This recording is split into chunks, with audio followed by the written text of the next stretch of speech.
मजबूत कीजिए, सरकार से मांग कीजिए, नहीं तो वो दिन दूर नहीं है जो सबका नंबर आएगा। आज ये रेसलर बहन है, हो सकता है अगर ना बोले तो कल हमारी बहन और हम खुद ही। मैं इस टाइम जंतर मंतर पर हूँ और ये पहलवानों का प्रोटेस्ट चल रहा है। यहाँ पर बहुत सारे एक्टिविस्ट हैं। मैं अलग अलग एक्टिविस्ट की राय लेता हूँ और आपको बताता हूँ कि क्या है। तो आइए चलते हैं, हम सुनते हैं यहाँ पर। बेटी जैसी है, लेकिन बेटी जैसी होती तो इंसाफ दिए होते। एक गैरों की भी बेटी से पड़ोस की भी बेटी का मान सम्मान होता है। ये तो अपने देश की बेटियों के लिए कुछ भी नहीं, जुमला छोड़ के इनके लिए सिर्फ मैटर करता है सत्ता में बने रहना। इनके एमपी, इनके मिनिस्टर्स मैटर करते हैं, कोई बेटियां देश की मैटर नहीं करती है। मैडम ब्रजभूषण कह रहे हैं कि मैं बेगुनाह हूँ, मेरे पर मुझे सारे बलात्कारी ऐसे ही बोलते हैं कि बेगुनाह हूँ और मुझे फंसाया जा रहा है। सारे बलात्कारी इसी तरह बोलते हैं। आपने देखा था ना लखीमपुर खीरी में थार गाड़ी से चढ़ने के बाद भी मंत्री महोदय को बर्खास्त नहीं की और अब तक पोस्ट पे बने हुए हैं, सभी ने देखा था। लेकिन मैडम एक और बात है, ब्रजभूषण कह रहे हैं कि मुझे प्रधानमंत्री बोलेंगे तो इस्तीफा दे दूंगा, लेकिन ये बोलेंगे तो इस्तीफा नहीं दूंगा। तो प्रधानमंत्री बोले ना, क्यों नहीं बोल रहे हैं? देश के जो 2014 में जो नारे दिए थे, बेटी बचाओ बेटी पढ़ाओ, तो क्या वो जुमला था? ये बेटियां नहीं है, ये वो बेटियां नहीं है जो देश का सर ऊंचा की थी। हाँ, ये वो बेटियां नहीं है जो देश का सर फक्र से ऊंचा करती है, देश के लिए खेलती है, देश का मान सम्मान बढ़ाती है। कानून से बड़े हो गए ब्रजभूषण, ये बताएं क्यों पोस्ट। देखिए, आज भारतीय जनता पार्टी के हर लोग कानून से ऊपर है और कानून को ठेंगे पर रखकर चलते हैं, क्योंकि भारतीय जनता पार्टी कानून को पॉकेट में रख लिया। देश की जनता को ये पहला केस नहीं है, कहीं भी आप देख सकते हैं 3 साल 4 साल से इंसाफ और कानून का माहौल बन गया है। इंसाफ के नाम पर मजाक किया जा रहा है। मैडम एक और बात है, जिस तरह से आप कह रहे हैं, लेकिन क्या आप बुलडोजर करा चाहती, कार्रवाई हो तो रही है, FIR हो गई है, दूसरी तो तरफ कब ब्रिजभूषण के घर पर कब बुलडोजर चलेगा? वो सलाखों के पीछे कब जाएंगे? मैं यही तो पूछ रही हूँ। तो कानून पर भरोसा है ना, तो थोड़ा इंतजार कीजिए। देखिए, लखीमपुर खीरी में भी हमने कानून पर भरोसा किया था कि इंसाफ मिलेगा, मंत्री महोदय रिजाइन करेंगे, लेकिन अभी तक नहीं किया।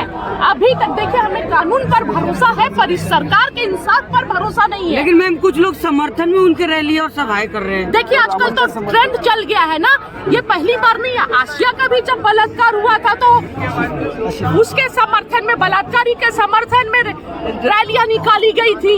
वैसे ही ये देश में ट्रेंड पहली बार चल रही है 2-3 सालों से कि बलात्कारी के समर्थन में रैलियां निकाली जा रही है। तो ये तो इनकी बेशर्मी है भारतीय जनता पार्टी, भारतीय जनता पार्टी।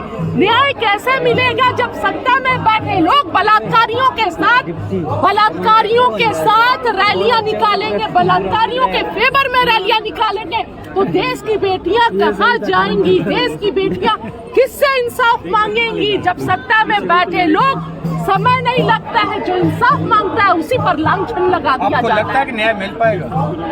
देखिए, हम कोशिश तो कर रहे हैं, कोशिश में तो लगे हुए, लेकिन मैं देश की जनता से ये बोलना चाहती हूँ, खासकर देश की हर महिलाओं से कि आइए और अपनी रेसलर बहनों के आवाज को मजबूत कीजिए, सरकार से मांग कीजिए, नहीं तो वो दिन दूर नहीं है जो सबका नंबर आएगा। आज ये रेसलर बहन है, हो सकता है अगर ना बोले तो कल हमारी बहन और हम खुद इस। लेकिन ये तो मोदी जी की बेटी है ना, से निकलेगा। स्मृति ईरानी 13 तारीख तक फिल्म देखने के लिए कह रही है सबको कि आप लोग फिल्म देखिए। ऐसे ही जुमलाबाजी करके देश को भरमाया जाता है। अगर आप इंसाफ की बात करेंगे तो वो आपका ध्यान फिल्म के तरफ ले जाएंगे, क्योंकि इनके पास सिर्फ एक सॉफ्ट कॉर्नर जो है, सॉफ्ट टारगेट मुसलमान है। मुसलमान पर टारगेट कर करके मैं बोलती हूँ, देश की जनता का कब तक शोषण करेंगे? एक मुसलमान को टारगेट कर करके देश की जनता का कब तक शोषण कीजिएगा? देश की जनता के आंखों में पट्टी कब तक धर्म का बांध के रखिएगा? नफरत की पट्टी कब तक बांध के रखिएगा? मैं ये बताना चाहती हूँ कि नफरत के खेती के बिना इनका एक दिन भी राजनीति में चलने वाला नहीं है, क्योंकि देश की जनता के लिए इन्होंने कुछ किया ही नहीं है। आम जनता के लिए दुख दर्द से इन्हें कोई मतलब ही नहीं है। प्रधानमंत्री ने भी तो कहा था कि हमारी बेटी जैसी है। बस ये बोलना चाहती हूँ कि अगर आज आप खड़े हुए ना, एक एक करके सबका नंबर आएगा। हम 2-3 साल से यही बोल और यही जंतर मंतर से बोले थे। और आज ये जंतर मंतर गवाह है कि देखिए नंबर सभी का आ रहा है।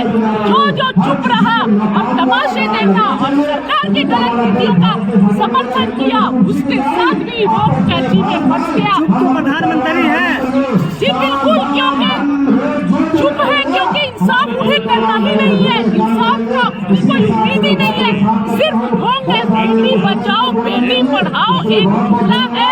मनीषा वाल्मीकि जब हाथरस की बिटिया के साथ बलात्कार हुआ था और आधे राज में उसके शव को जला दिया गया था, उस समय भी बहुत कोई तमाशा देख रहा था।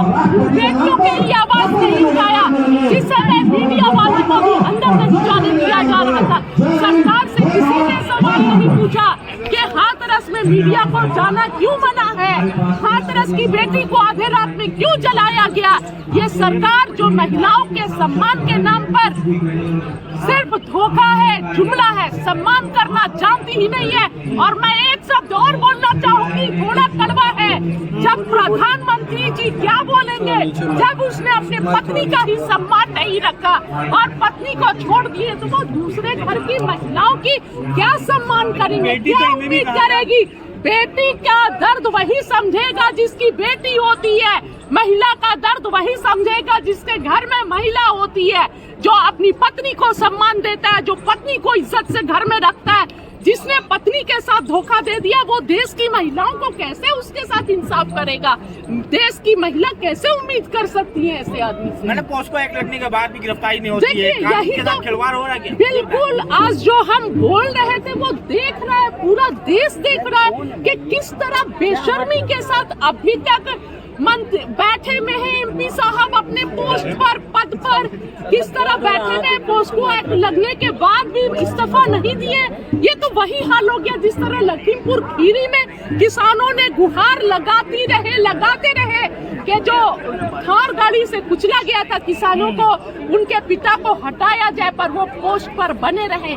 आज ये बेशर्मी है, देख लीजिए कि ब्रिजभूषण जी बने में है अभी तक और कोई इंसाफ नहीं मिल रहा। आंदोलन को जाटों का आंदोलन बताया जा रहा है, इसके बारे में क्या? ये जाटों का आंदोलन देखिए हमेशा बांट दिया जाता है, कभी जाटों का आंदोलन, कभी किसानों का आंदोलन, खालिस्तानियों का आंदोलन, टुकड़े टुकड़े गैंग वाले का आंदोलन। क्या बेटियों में भी तफरका है? जाटों की बेटियां देश की बेटियां नहीं है क्या? बेटियों में भी फर्क है।